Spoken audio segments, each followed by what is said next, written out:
tanging ikaw. Pilipinas kong mahal, ang puso ko ay buhay man. Sa iyo'y ibinihag, tungkulin ko'y kagampanan, na lagi kang paglingkuran, ang laya mo'y kagampanan, Pilipinas kong mahal. Ang bayan ko'y tanging ikaw. Pilipinas kong mahal, ang puso ko at buhay man. Sa iyo'y ibibigay, tungkulin ko'y kagampanan, na lagi kang paglingkuran, ang laya mo'y babantayan, Pilipinas kong iyan. Mabuhay ang sambay ng Pilipino! Ang nagundong ng mamayan, Marcos Alista! Marcos Alista! Marcos Alista! Hindi tayo papayag na manumbalik ang diktatura. Ang hatulan sila ng sambay ng Pilipino champion. Maraming salamat. At mayroon tayong nanalapig. Maraming salamat sa iyong presence. But again, number 1, SMNI. Kinukover po nila tayo ng live. Parang nasilip ko lang yan sa aking cellphone. Sa mga mainstream media, na wala tayong naasahan, pero manakanaka. Nakanaka ay nagsasalita at least ng balita si Ted Pailon. Yes. Ayun, lumalaban yung si Ted. Pero others, okay. Okay. Si Ted Pailon. Ang gusto ko lang mong ipakilala sa atin, isa sa promotor nitong krisis na to, baka lang natin makalimutan, ay ang Communist Party of the Philippines. Yun, and baka lang nalilibang tayo. Sapagkat pinupong tatlong komunista ang sa Kongreso, ang unang-unang kinausap ni Speaker Romualdez at kinasabwat para ilusat itong krisis na ito patungo sa People's Initiative. Huwag po natin kalilimutan, sapagkat ang unang-unang ginawa ng tatlong komunista sa Kongreso ay nung kanilang ilusik yung budget ni Vice President Sara. Diyan po nagsimula yan. Excuse me. Yan po ang simula ng kasaysayan ng gulo na yan. At hanggang sa umabot na sa ganitong kalagayan. Subalit, ang gusto kong sariwain sa inyo, nung pong panahon ng martial law at nung panahon na inilusat namin yung Marcos House movement, no? Nung aming nilusan dyan, during the 70s, no? Yung Communist Party of the Philippines ay namumuna dyan. Namumuna po sila. Matapos na bombahin ng CPP-NPA ang Plaza Miranda. Yes. Meron bang hindi nakakaalam nun? Alam po ba ninyo mga kabataan? Oo, dati. Ngayon, bakit wala sila? Nabusalan. Bakit wala sila? May busa. Sapagkat nakipagsaling puwersa na ang CPP-NPA matapos silang gulpihin, matapos silang bugbugin ang Armed Forces of the Philippines, matapos silang itaboy sa kanilang mga lungga sa kanayunan, no? Matapos nilang sila ngayon ay nagtatago rito sa mga talunsuran. Excuse me.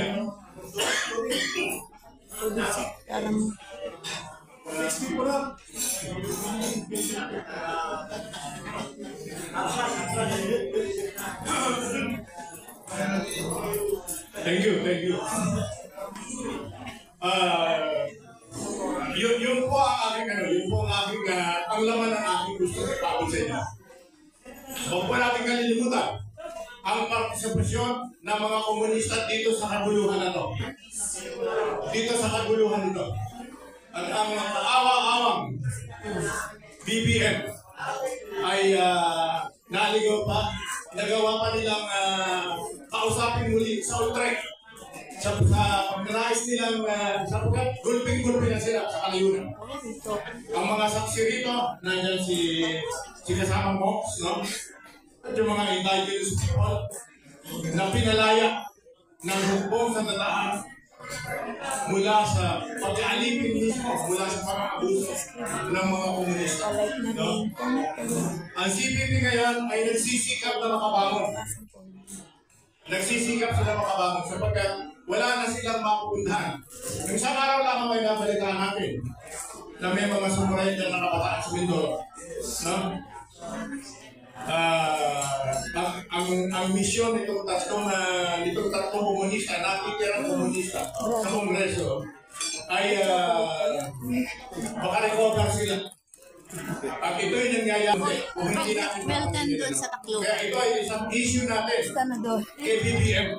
Ano to? Talagang CPP ito mga ito. Upang muli sila makabangon at maisulong ang armado. Dami namin dito. Hindi ko na po kahakaan na baka nakakalimutan natin. Ang CPP-NPA ay kasabwat ng kaguluhan na nangyayari dito. Nandito rin si Sir Bas. Kasama sila dito. At may pananagutan sila dito sa mga krisis na ito. Sa halip na makasama natin sila sa paniningil sa gobyerno, nasaan na yung 20 pesos na bigas? Nasaan na yung mga karapatan? Bakit hindi na nakakapagsalita ngayon na sila yung dati dapat kasama nangunguna dito? Tahimik na sila sapagkat kontrolado na rin sila at nakikipag-usap na sila, nakipagsabuatan na sila sa pamahalaan. Yung po lamang, huwag natin kalilimutan yan. Maraming salamat. Di ka doon, haka-haka na yung sabi ni Kuting. Diba? Kasi ang isang pangat, isang sabog, amnesia yun. Buhay pa siya ng time ng anak niya kung ano yun, nagawa. Yung tatay ni Go, bakit siya nagpamamang-mamangan? Dahil mangmang siya. Mangmang siya. Hindi totoo yun. In fact, sa panahon lang ni Presidente Rodrigo Roa Duterte, tumaas ang ekonomiya dahil siya ay may tabang, malasakit at kakayahan. Ngayon, si Bangag, may tabang na siya, wala naman. May tabang na ako. Meron ba siyang malasakit? Wala. Nag-iikot lang sa buong mundo parang prinsipe. At lalo na wala siyang kakayahan. Siya ang walang nagawa. Hindi si Tatay Digong. Ayos! Assist mo! Ito. Okay. Isang palatandaan ng Bangag sa Barn government, naging dalawa ang gobernador. May gobernador na nagtagay pa ng isang gobernador. So that is Bangag yan. Ngayon, hindi pa talaga nakaakyat yung Barn government. Aabutan na ng eleksyon ngayon, 25. Magkagulo ang Barn. So, very clear, this government is not serving well. Kaya, Marcos, alis dyan! Marami ba akong sasabihin mamaya? Because of these charges against Normie Suarez na naging guilty. Mamaya, I will highlight that one. Thank you. RW channel. Rodrigo Roa Duterte, hindi po namin naranasan to na magkaroon ng problema sa mga balikbayan boxes scam. Kung pwede lang manghiram, kung pwede lang magtingay, galit na po ako. Pabalik-balik na lang ako sa gusto, pabalik-balik na lang ako ng Senado. Naglabas na sila ng resolution, 550, number ng resolution. Until now, wala pa rin pong investigasyon, magtatatlong buwan na. Kung ayaw nyo pong simulan ng investigasyon, please lang, kasama ng pinuno nyo, kasama ng presidente nyo, alis na kayo dyan sa Senado, alis na kayo sa Malacanang. Ako, maupuin ninyo dyan, isang buwan lang, na-deliver lahat mag-ahin ng OFW. Wala kayong mga silbi, kung ayaw nyo simulan ng investigasyon, bumaba na kayo sa mga pulis nyo, umalis na kayo. Maraming salamat. Naintindihan po, kailangan kami bigyan ng mamamayan at kanyang karapatan sa malayang pamamayan, malayang pagsasalita.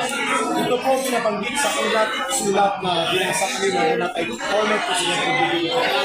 Ang karapatan at kalayakan ng mamamayan ay maangkin lamang na ito ay kanyang ibigay. Hanggat kapayapa ang pagtitipon, hanggat kapayapa ang salubing inihahayag, at kapayapa ang panawagan sa pagbabago sa ating pamahalaan, yan ay bahagi po ng demokrasya. Ay hindi tayo nababahalan na magtaya ng ating buhay, magtaya ng ating seguridad, sapagkat ang mga mamamayan ay dapat akayin natin sa tamang direksyon ng pagkikipagkaisa na hindi mawawala ang kanilang mga karapatan at maayos na pamamahala ang kanilang inaangkin sa loob ng ating ipo. Maraming salamat po, Eric. Thank you. Eric, may pahabol lang sana ako ng katanungan. Ulit na kasi natanong na rin kanina na yung sinabi ni Secretary Gadon na yung kahirapan ay haka lang. Para sa inyo, sir, ano po masabi nyo doon? May sumambulat ang katotohanan sa kanya at malapit-lapit na siya matulong ng mamamayan. These are the kind of people na hanggang sila sa Marcos government, dadami at lalawak ang kalaban ng gobyerno. They are the ones instigating the people to fight the government. Lalo na itong kanyang pang-insulto at paghamak sa mga mahihirap na mamamayan. Subalit, alam naman natin kung sino sila rin ito. Ito ay isang tao na pinakawalan ng marawasakin ang pagkakaisa ng mamamayang Pilipino. Nagkamali siya ng binangga sapagkat mamamayang Pilipino ang kanyang binangga. Basta tinatawag yung mga bobo yung mga kumakalaban. Ay siya ngayon ang pinagtatawanan ng isang bayan ng Pilipino. The bobo word exploded before himself and his own very face. Ayun, kaya rin kung meron kami sa kay Narigadon. Sign at manahimik at huwag antayin na hatulan siya ng isang bayan ng Pilipino. Sir, itong ba ito sa Alice Jali, umpisa na po ba ito? Papunta sa EDSA, kagaya nung nangyari sa kanyang ama? Kung doon papunta, bakit hindi? Ang daluyong na kasaysayan, hindi mo mapredict. Pero ito ay mangyayari kapag lumalala ang kalagayan ng ekonomiya at lumalala ang kalagayan ng politika. At sa kay Marcos Jr. yan, kung magpapakinggan niya ang mapayapang pag-alis sa pwesto o kanyang susupihin ang karapatan ng mamamayan at darating ang paghatol sa kanya. Kagaya ng naunang kasaysayan sa kanyang ama. Pero,